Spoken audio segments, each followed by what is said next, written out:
नमस्ते। मैं मेरी वीडियो अच्छी लगेगी तो सब्सक्राइब करना, लाइक करना। मैं बिहार का गीत गाने जा रही हूँ। ऊँची ऊँची मालिया बनावाया मोरे बाबा, झझर के वाड़िया लगाइयो। ऊँच मालिया बनाया मोरे बाबा, झझर लगाया के वाड़े हो। अंगने लगैया बाबा हरी हरी तुलसी, दुअरे पे गेना के फूल हो। अंगने लगैया बाबा हरी हरी तुलसी हो, दुअरे पे गेना के फूल हो। बियान दुल्हे कावन रामा, फूल देखी गई न लो भाइयो। बियान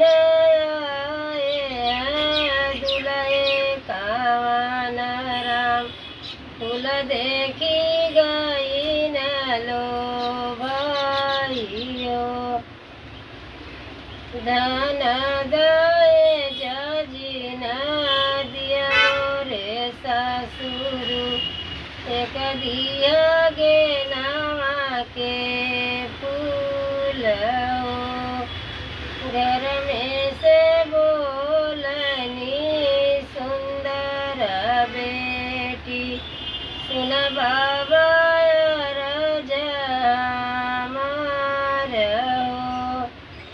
धन गए जो सब कुछ दिया मोरे बाबा, जिन दिया गे नावा के फूल हो।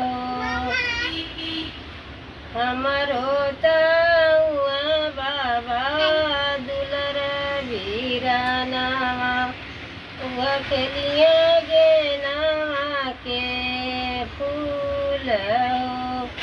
इतनी बचन जब सुलन दुलाहे राम, घोड़ पीठी बहिन सवार हो। इतनी बचन जब सुनल दुलाहे राम, घोड़ पीठी बहिन सवार हो। ससुरु के देरिया चौकवा पे छोड़ब, बनी जइब जोगिया फकीर हो।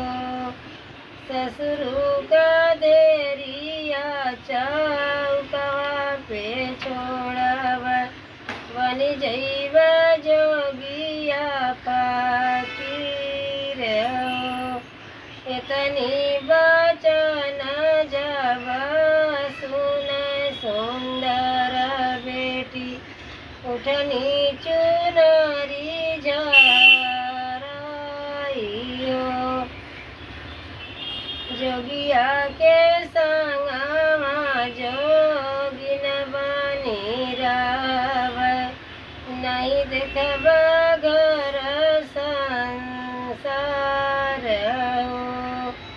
जोगिया के संगवा जोगिन बनी रहब, नहीं देखब